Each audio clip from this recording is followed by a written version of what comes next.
अब ये था कि 1962 से जो था हमारी जो रिलेशंस हैं वो थोड़े से इंटरेस्टिंग हुए। यहाँ से जो है हमारे रिलेशन थोड़े ख़राब होना स्टार्ट हुए। क्यों हुए? 1962 में चाइना इंडिया वॉर हुई थी। बॉर्डर इन दोनों के जो चाइना और इंडिया का जो बॉर्डर था वहाँ पे वॉर हो गई थी इन दोनों के बीच में, चाइना और इंडिया के बीच। अब हुआ ये था कि यूएस ने क्या किया, क्योंकि यूएस जो था वो चाइना के वैसे ही एंटी था, ये दोनों एक दूसरे के जो है अपोनेंट्स थे, ठीक है। तो चाइना और इंडिया की वॉर थी, तो यूएस ने क्या किया कि यूएस ने जो है वो इंडिया को सपोर्ट किया इस वॉर में। इंडिया को उसने सपोर्ट किया किसके खिलाफ? चाइना के खिलाफ। लेकिन ये बात जो थी पाकिस्तान को, मतलब क्योंकि इंडिया जो था वो पाकिस्तान का एक शुरू से एक एनिमी रहा है, तो पाकिस्तान ने यूएस को यही कहा कि हम आपके साइड पे हमने आपका ब्लॉक ज्वाइन किया है, तो आप इंडिया को सपोर्ट नहीं करो 1962 की वॉर में। लेकिन यूएस ने तभी भी इसको सपोर्ट किया 1962 की वॉर से। तो यहाँ से हमारे थोड़े से जो रिलेशन है 62 में वो यहाँ से हमारे कम होना स्टार्ट हुए, एक डेट्रीमेंटल लेवल पे गए, कम हो गए। और यहाँ पे आप कह सकते हो कि 1962 की जो वॉर थी इसमें यूएस ने डी-हाइफिनेटेड पॉलिसी यूज़ की, डी-हाइफिनेशन की पॉलिसी यूज़ की। क्यों यूज़ की? क्योंकि उसने ना पाकिस्तान, अगर हम पाकिस्तान ने उसको कहा कि आप हमारी बात सुनो क्योंकि हम आपकी साइड है, आप इंडिया को सपोर्ट नहीं करो, लेकिन उसके बावजूद भी उसने इंडिया को सपोर्ट किया। मतलब वो पाकिस्तान को तो अपने साइड पे करके बैठा है, उसके साथ भी उसके रिलेशन हैं, लेकिन उसने इंडिया को भी सपोर्ट किया, ताकि वो ऐसा नहीं कि वो इंडिया को अगर सपोर्ट नहीं करता तो इंडिया तो ये बात समझता कि यार यूएस हमें सपोर्ट नहीं करा तो वो तो रशिया की तरफ चला जाता। तो उसने वहाँ पे डी-हाइफिनेशन पॉलिसी रखी, ना उसने ना उसने इंडिया को देखा, ना उसने पाकिस्तान को देखा, वो न्यूट्रल रहा। उसने पाकिस्तान को भी अपने साइड पे किया हुआ, उसने इंडिया की भी मदद की। तो उसने यहाँ पे 1962 में डी-हाइफिनेशन की पॉलिसी इस्तेमाल की। इंडिया की भी नहीं सुनी और पाकिस्तान की भी नहीं सुनी, और इंडिया को भी सपोर्ट किया। डी-हाइफिनेशन मतलब दोनों के साथ चल रहा है। तो 1962 के बीच में इनकी ये जंग हुई, और इसमें यूएस ने डी-हाइफिनेशन पॉलिसी इस्तेमाल की, जो मैंने आपको कल बताई थी, हाइफिनेटेड डी-हाइफिनेटेड। इसमें से ये थी डी-हाइफिनेशन की पॉलिसी जो उसने 1962 में यूज़ की। फिर क्या हुआ, इसी के तकरीबन 3 साल बाद 62 के बाद पाकिस्तान और इंडिया के बीच में जंग हुई। ये एक टाइमलाइन 1965 है। इसके बाद क्या हुआ कि पाकिस्तान और इंडिया के बीच में जो है वो जंग एक स्टार्ट हो गई, इनके बीच में, पाक इंडिया के बीच में। और पाकिस्तान ने यूएस को बोला कि आप जो है मेरी मदद करो। पाकिस्तान और इंडिया के बीच में अब जंग थी, पाकिस्तान और इंडिया के बीच में 65 में। पाकिस्तान ने यूएस को बोला कि आप हमारी मदद करो। क्यों मदद करो? क्योंकि हमने आपसे सीटो और सेंटो का एग्रीमेंट किया है, और ये दोनों सिक्योरिटी एग्रीमेंट है। और मैंने आपको बताया कि अगर कोई भी जो स्टेट जो इसका मेंबर होगा सीटो और सेंटो का, अगर उस पर कोई उन कंट्री से अगर कोई जंग करेगा तो यूएस उनकी हेल्प करेगा। तो यूएस ने हेल्प नहीं की थी पाकिस्तान की इस 1965 वाली वॉर में। क्यों नहीं की? क्योंकि यूएस ने यहाँ पे भी डी-हाइफिनेटेड पॉलिसी का इस्तेमाल किया, हाइफिनेटेड पॉलिसी का। क्यों? क्योंकि वो नहीं चाह रहा था कि मैं किसी एक की मदद करूं तो दूसरा जो है वो यूएसएसआर की तरफ टिल्ट हो जाएगा। अगर वो पाकिस्तान की मदद करता तो इंडिया तो यही कहता ना कि यार यूएस ने मेरी मदद नहीं की तो मैं तो यूएसएसआर की तरफ जा रहा हूँ। तो उसने 1965 की वॉर में भी डी-हाइफिनेटेड पॉलिसी यूज़ की, 62 की वॉर में भी की, 65 की वॉर में भी की। 62 वाली वॉर में हमारा जो था थोड़ा सा रिलेशन ख़राब हो गया उनसे, क्योंकि उन्होंने इंडिया को सपोर्ट किया। यहाँ पे भी जो था हमारा 65 वाली वॉर में भी रिलेशन ख़राब हो गया, क्योंकि उन्होंने हमें सपोर्ट किया ही नहीं, उन्होंने इंडिया को किया, हालांकि हम उसके सीटो सेंटो के पार्टनर्स हैं। तो यहाँ पे उसने ये किया। फिर क्या हुआ कि 1971 में 6 साल बाद फिर से हमारी जंग हुई इंडिया के साथ, और यूएस ने हमें कहा कि मैं आपको इस बार मैं आपकी मदद करूंगा। पाकिस्तान को उसने एक ब्लफ किया, उसने बोला कि मैं आपकी मदद करूंगा और मैं आपको 7th फ्लीट अपना भेजूंगा। अपना जो बेरी जहाज़ होता है वो उन्होंने बोला कि मैं आपको भेजूंगा 7th फ्लीट, लेकिन आज तक वो 7th फ्लीट नहीं आया। और उसने पाकिस्तान की भी इस जंग में भी 1971 में भी मदद नहीं की, और पाकिस्तान स्टिल क्लेम, मतलब 1971 में क्लेम करता था कि आपने हमारी मदद नहीं की, जबकि कि हम सीटो और सेंटो में थे। तो ये 3 रीज़न थे, ये 3 जंगें थी 1962 इंडिया चाइना की वॉर, कि उसने जो है इंडिया को सपोर्ट किया। 65 में भी उसने ना पाकिस्तान ना इंडिया को सपोर्ट किया, हालांकि उसको पाकिस्तान को करना चाहिए था, नहीं किया। 71 वाली वॉर में भी उसने बोला कि मैं अपना 7th फ्लीट आपको भेज रहा हूँ। पाकिस्तान और इंडिया के बीच में जंग थी, लेकिन ये 7th फ्लीट कभी आया ही नहीं। तो ये जो 3 जंगें थी, इसमें अगर कोई आपसे पूछे कि सीटो सेंटो हमने क्यों रिज़ाइन किया, तो आप कहोगे हमने सीटो सेंटो इसलिए रिज़ाइन किया कि इन 3 जंगों में यूएस ने एक ब्लफिंग की थी हमारे साथ, और ब्लफ करके हमें सिर्फ ये बोला कि मैं आपकी साइड हूँ, आपकी मदद करूँगा, लेकिन उसने नहीं की थी। उसने एक डी-हाइफेनेटेड पॉलिसी इख्तियार की अपने नेशनल इंटरेस्ट के लिए, अपना मुफाद हासिल करने के लिए। तो इसलिए हमने 1973 और 1979 में हमने सीटो और सेंटो दोनों से जो है हमने निकल गए थे हम लोग बाहर। इन दोनों एग्रीमेंट से हम लोग सीटो सेंटो से हम लोग जो है वो बाहर निकल गए थे। और 1979 में जब हम लोग निकले बाहर सेंटो से, तो यूएस ने हमारे ऊपर सैंक्शंस लगा दिए थे। 1979 में सैंक्शन, हमारे रिलेशन अभी तक यहाँ पे डेट्रीमेंटल रहे, ख़राब रहे इनके साथ 79 तक। फिर एक सडन चेंज आया 79 में। वो चेंज क्यों आया? क्योंकि 79 में क्या हुआ कि 1979 में जो यूएसएसआर है उसने इन्वेड कर दिया था अफ़गानिस्तान को। यूएसएसआर इन्वेडेड अफ़गानिस्तान को उसने इन्वेड कर दिया था, जो कि यूएस कभी भी नहीं चाह रहा था कि वो करे। उसने इन्वेड क्यों किया? क्योंकि यूएसएसआर का वो वार्म वाटर्स की तरफ जाना था, उसको अपनी इकोनॉमी और ट्रेड को बढ़ाना था, तो उसने उसको इन्वेड इसलिए किया था। और यूएस नहीं चाह रहा था कि वो यहाँ पे इन्वेड करे। और कहते हैं कि अफ़गानिस्तान को इन्वेड करने का यूएसएसआर पाकिस्तान को इन्वेड करता, ये भी एक मतलब फैक्ट आया था, लोग कहते हैं। तो 1979 में ये हुआ था, हमारे ऊपर सैंक्शंस भी थे, यूएसएसआर ने इन्वेड कर दिया था। फिर 79 में हमारे फिर से इनसे रिलेशन जो है यूएस के साथ एक अच्छे रिलेशन हुए। क्यों हुए? क्योंकि उसको अफ़गानिस्तान के अंदर जाना था यूएस को, ताकि वो यूएसएसआर को रोक सके।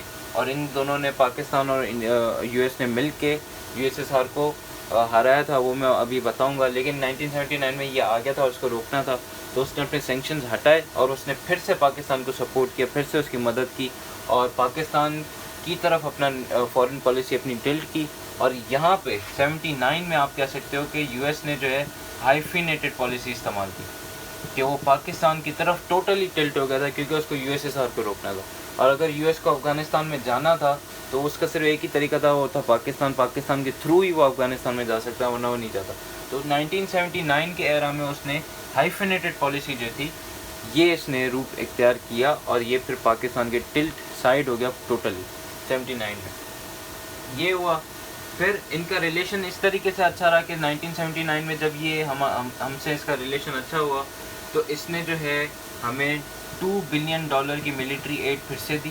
$2 बिलियन की इसने हमें मिलिट्री एड दी, मिलिट्री एड दी, ठीक है। और इसी तरीके से इसने हमें $3 बिलियन की जो है वो इकोनॉमिक एड देना स्टार्ट कर दी। इकोनॉमिक एड एक हाइफिनेटेड पॉलिसी थी, क्योंकि यूएसएसआर वहाँ आ गया था और इसको अफ़गानिस्तान में जाना था, तो ये हमारी तरफ टिल्ट हो गया। इसने हाइफिनेटेड पॉलिसी कर ली। हाइफिनेटेड पॉलिसी ये कि हमारे साइड पे टोटली टिल्ट हो गया था, हमें ही सपोर्ट कर रहा था, हमें मिलिट्री अलायंस भी दे रहा था, हमें इकोनॉमिक अलायंस भी दे रहा था, एड भी दे रहा था।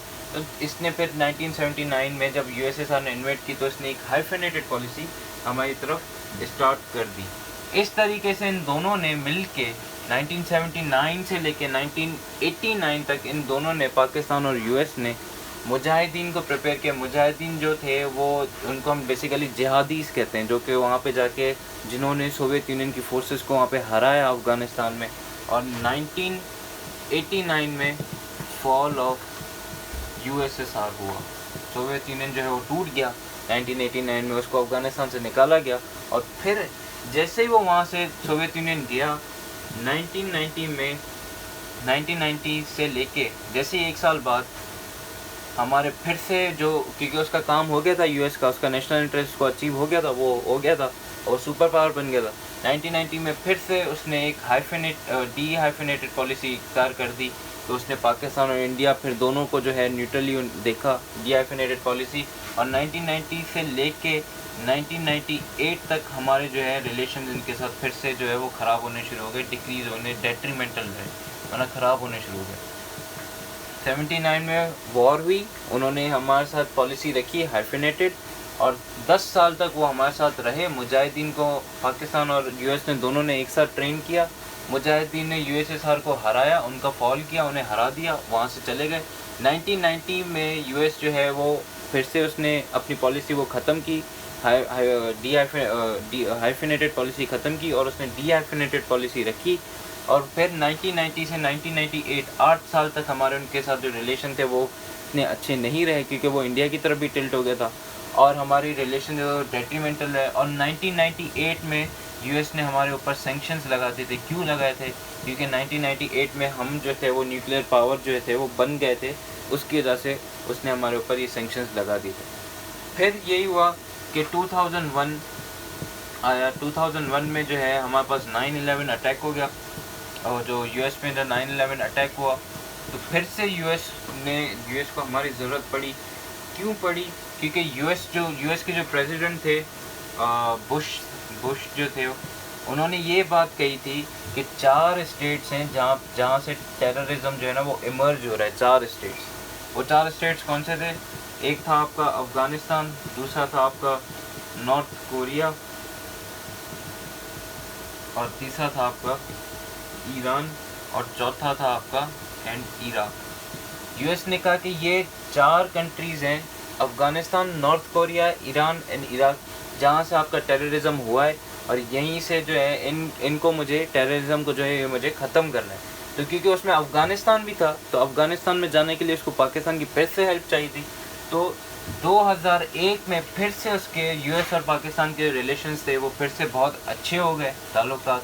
हमें एड भी मिली, मिलिट्री असिस्टेंस भी मिली, इकोनॉमिक असिस्टेंस भी मिली वहाँ से यूएस से, और हमारे फिर से रिलेशन अच्छे रहे। 2001 से लेके 2009 तक जो हमारे रिलेशंस थे, हमें 9 बिलियन मिलिट्री एड मिली, $9 बिलियन की हमें एड मिली। ठीक है, मिलिट्री एड, यहाँ पे मैं लिख देता हूँ मिलिट्री एड $9 बिलियन की। और इसी तरीके से हमें जो है $3.6 बिलियन की जो हमें इकोनॉमिक एड मिली।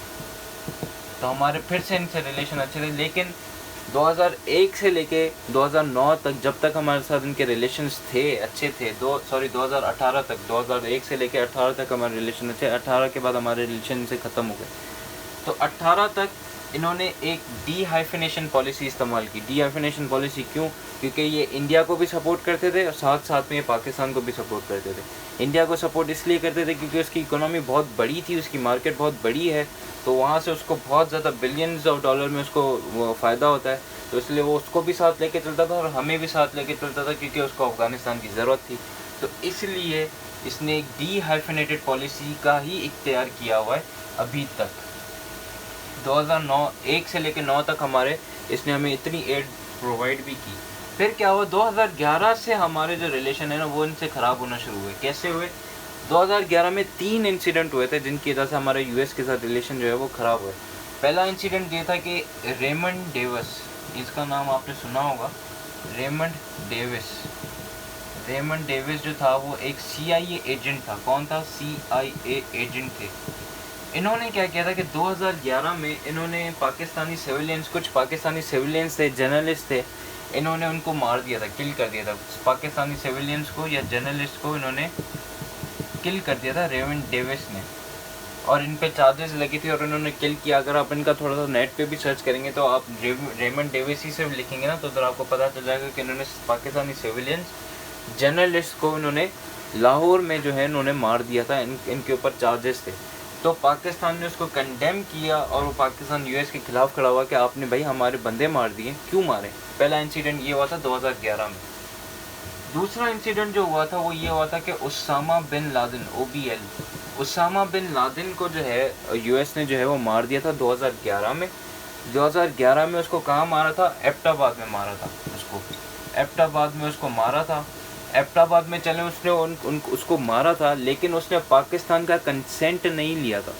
अगर मेरे घर पे कोई बंदा आता है मुझे बिना बताए, तो एक तरीके से मेरे लिए तो एक शॉकिंग वो होगा ना कि यार आपने ना मुझे बताया, ऐसे ही आ गए।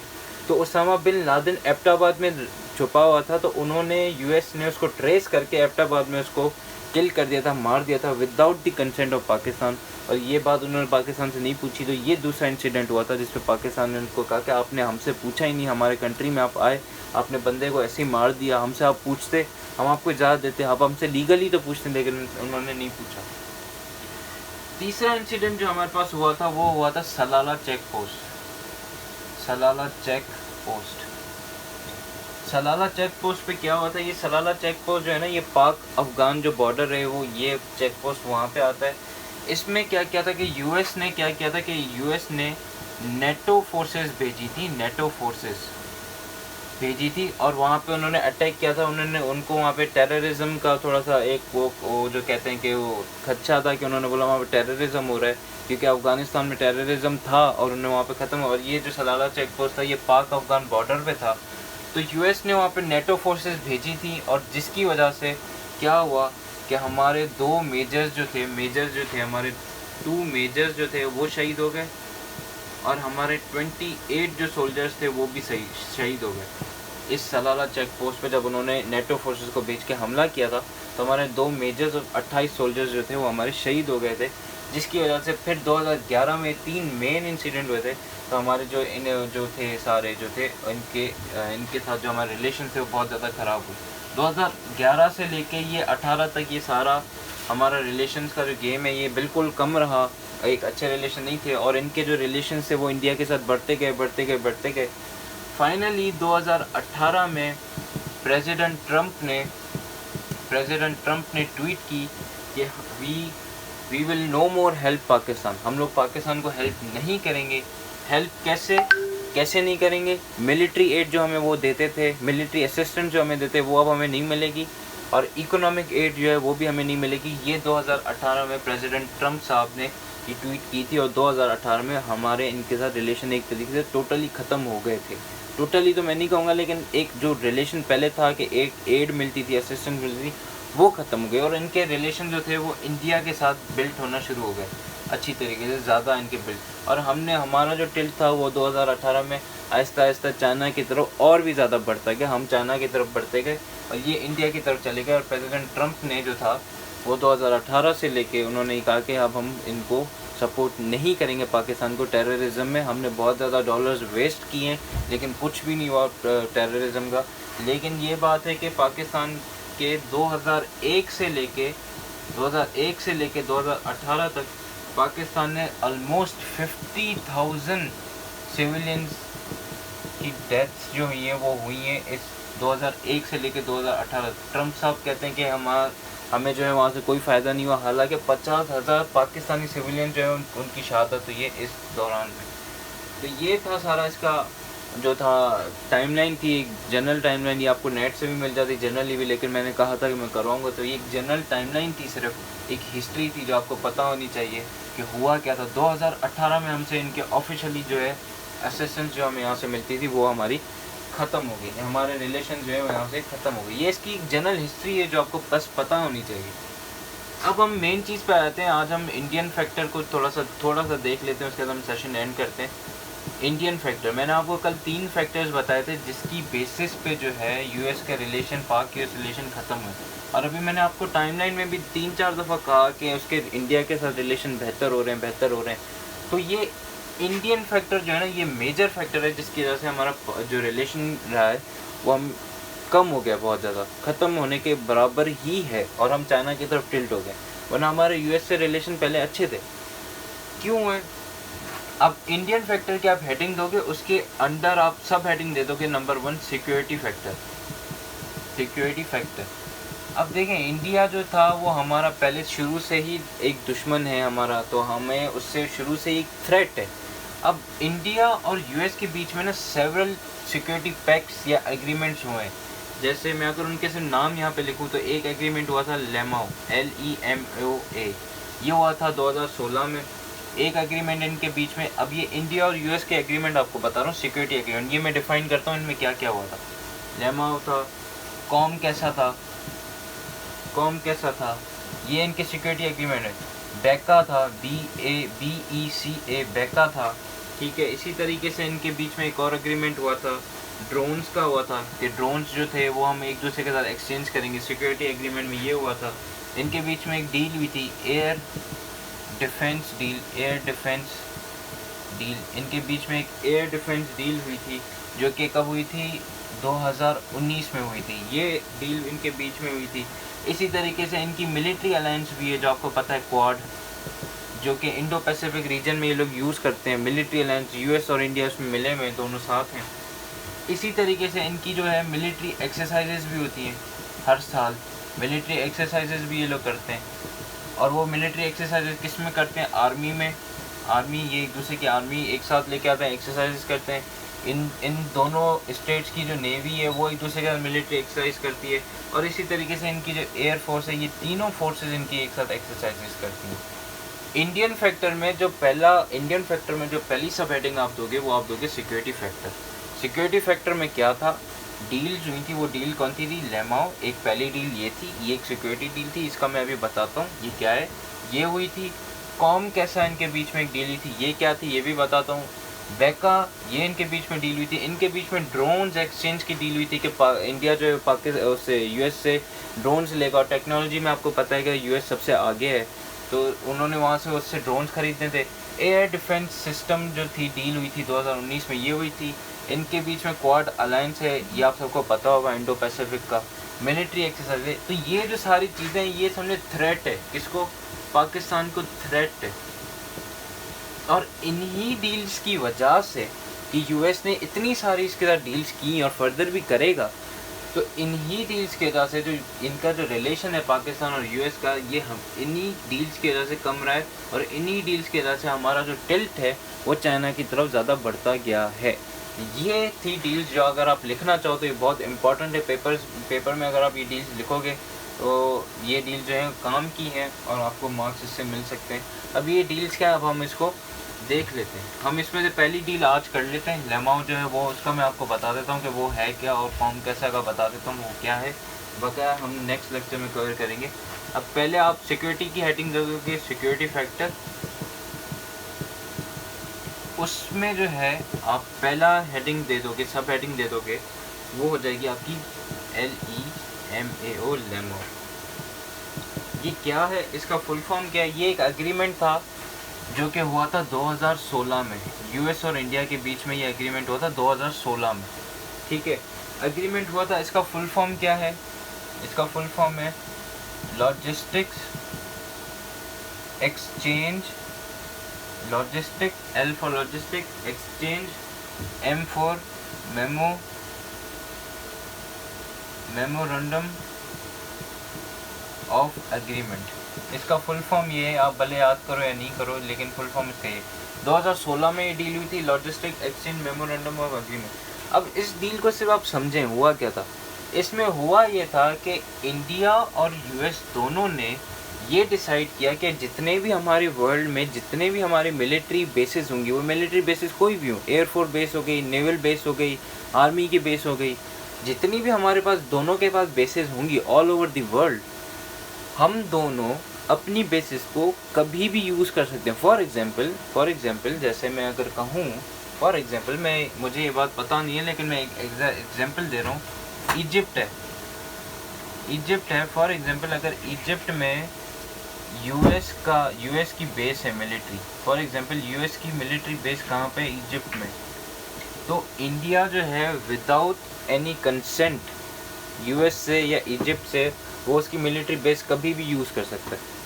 इस डील में ये फाइनलाइज हुआ था कि इंडिया जो है यूएस की कोई भी ऑल ओवर द वर्ल्ड कहीं पे भी यूएस की बेस होगी वो उसको यूज़ कर सकता है without the consent of US.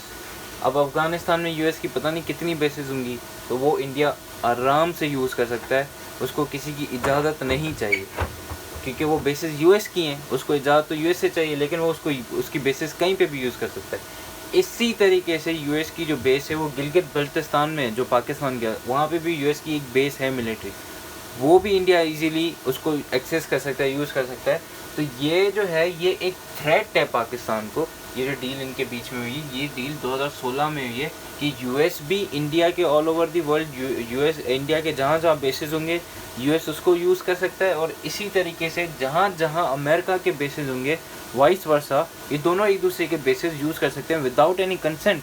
ये एक दूसरे के बेसिस कभी भी, रात को सुबह को, जब भी इनकी मर्ज़ी हो ये यूज़ कर सकते हैं, भले कहीं पे भी हो। अब गिलगित जो बल्तिस्तान है वहाँ पे यूएस का एक मिलिट्री बेस है। अगर इंडिया वो यूज़ करेगा तो पाकिस्तान को तो एक थ्रेट होगी ना, सिक्योरिटी थ्रेट होगी ना इंडिया से। पहले से ही उसको एक थ्रेट थी और वो थ्रेट और बढ़ जाएगी। तो इस वजह से क्योंकि इनके बीच में एग्रीमेंट हुई तो पाक यूएस रिलेशन यहाँ से आप लिखो कि अफेक्ट होते हैं इस डील के वजह से। पहली डील ये थी जिसको आप लिखोगे, ये 2016 में हुई थी। इसका फुल फॉर्म मैंने लिखा हुआ है, इसका आप नेट पे भी सर्च कर सकते हो। ये हुई थी डील। दूसरी और फाइनल डील जो मैं आज आपको करवा रहा हूँ वो जो डील है कॉम कैसा, ये जो डील थी ये आपकी हुई थी फाइनलाइज 2018 में, वो हुई थी 2016 में। ये जो डील थी ये आपकी हुई थी 2018 में, ठीक है। और इसका अगर मैं आपको फुल फॉर्म बताऊं तो इसका फुल फॉर्म है communications, C for communication, compatibility, communication compatibility and security agreement. Security agreement इसका फुल फॉर्म ये है कॉम कैसा, ये 2018 में हुई थी। Communication compatibility and security agreement इसका फुल फॉर्म है। अब इस एग्रीमेंट में क्या हुआ था, इस एग्रीमेंट में ये हुआ था कि यूएस और इंडिया के बीच में जितनी भी बातें होंगी या इनके बीच में जितने भी डायलॉग्स होंगे वो सारे के सारे डायलॉग्स क्या होंगे, एनक्रिप्टेड होंगे। एनक्रिप्टेड का मतलब ये है कि सिक्योर होंगे, कोई भी उनको पढ़ नहीं सकेगा। फॉर एग्जांपल इंडिया और यूएस प्लान बनाते हैं कि भाई हमें पाकिस्तान पे अटैक करना है, गॉड फॉरबिड, अगर ये लोग प्लान बनाते हैं तो आजकल टेक्नोलॉजी इतनी स्ट्रॉन्ग है कि आप किसी की भी चैट या किसी भी स्टेट की चैट या किसी को भी आप जो है ना इजीली एक्सपोज कर सकते हो, उनकी चैट पढ़ सकते हो, उनके मोटिव्स जान सकते हो। तो उन्होंने ये डील 2018 में बनाई इसलिए थी कि इन दोनों के बीच में, यूएस और इंडिया के बीच में जो भी बातें होंगी वो सारी एनक्रिप्टेड होंगी, एक स्पेशल कोड में होंगी, जो कि कोई भी किसी के पास भी ऐसी टेक्नोलॉजी नहीं है कि वो उसको डिकोड कर सके या देख सके या उनके मोटिव को जान सके, ठीक है। तो इनके बीच में जो भी होगा कि ये कहीं अटैक करना चाहें या कोई डील करना चाहिए, कभी मिलना चाहें, कुछ भी कोई भी बात होगी तो अकॉर्डिंग टू कॉम कासा वो जो बात होगी वो एनक्रिप्टेड होगी, डिकोडेड होगी। अब ये कल का किसी पे अटैक करना चाहें तो ये कॉम कासा की डील की तहत की मदद से ये जो भी बात करेंगे वो सारी बात एनक्रिप्टेड होगी, कोडेड होगी। तो ये थी कॉम कासा डील कि इनके बीच में जो भी डायलॉग्स होंगे वो सारे एनक्रिप्टेड होंगे, कोडेड होंगे, कोई भी उनको नहीं डिकोड कर सकता। तो ये थी COMCASA deal. Security agreement है ये भी कि इनका प्लान या इनका मोटिव फिर है ना, कोई भी बंदा उसको इजीली नहीं उसको पता लगेगा कि इनका नेक्स्ट मूव क्या है बेसिकली। तो ये थी कॉम कासा डील कि जो भी इनके बीच में डायलॉग होंगे वो सारे एनक्रिप्टेड होंगे, किसी को भी नहीं पता चलेगा। ये सेकंड सिक्योरिटी डील थी। कल जो है हम लोग कंटिन्यू यहीं से करेंगे, कल हम लोग इंडिया फैक्टर पूरा करेंगे और जब पूरा कर लेंगे तो फिर हम देखेंगे कि इसके इम्पैक्ट्स पाकिस्तान पे क्या है। मैं आपको इम्पैक्ट्स भी पढ़ाऊँगा पाकिस्तान के ऊपर इसके, और कल हम लोग चाइना फैक्टर भी ख़त्म करेंगे। और कल मेरा कोशिश है कि हम पाक यूएस रिलेशन को वाइंड अप करें। तो ये इसका आज हमने इसकी पूरी टाइमलाइन की हिस्ट्री देखी। इंडियन फैक्टर में मैंने आपको सिक्योरिटी फैक्टर बताए जो मैंने लिख के लिस्ट बताई थी, उसमें पहला कॉम जो था वो मैंने आपको बताया पहला पॉइंट, और दूसरा ये कॉम कैसा दूसरा सिक्योरिटी डील थी वो बताई। लेमाओ जो था वो पहला था, ठीक है, वो मैंने आपको बताया, वो 2016 में हुई, ये 18 में हुई, उसमें क्या हुआ था, इसमें क्या हुई, मैंने आपको सारा बताया। कल हम लोग जो है इसकी मज़ीद डील्स पढ़ेंगे, इनके बीच में क्या कितने ड्रोन्स एक्सचेंज हुए वो भी हम देखेंगे। सारी ये डिटेल मैं आपको इंडियन फैक्टर की बताऊंगा और उसके बाद मैं आपको बताऊंगा उसका